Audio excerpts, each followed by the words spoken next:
আবি তালেবে জেল খেটেছেন, সুন্নাত পালন করেছেন 3 বছর, 3 ইয়ার্স।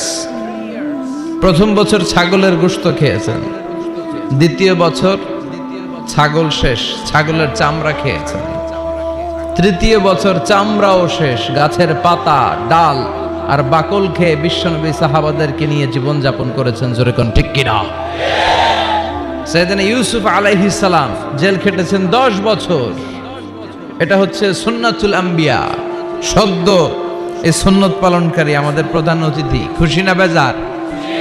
বিশ্বনবী যখন বিদায় হজের লাস্ট সারমন কন্ডাক্ট করেছিলেন, সর্বশেষ ভাষণ, বিশ্বনবী বলেছেন, লাকাদ তারাকতু ফীকুম আমরাইন লান তাদিল্লু মা তামাসসাকতুম বিহিমা কিতাবাল্লাহ ওয়া সুন্নাতা রাসূলি। আমি চলে যাব আর রেখে যাব দুটো জিনিস,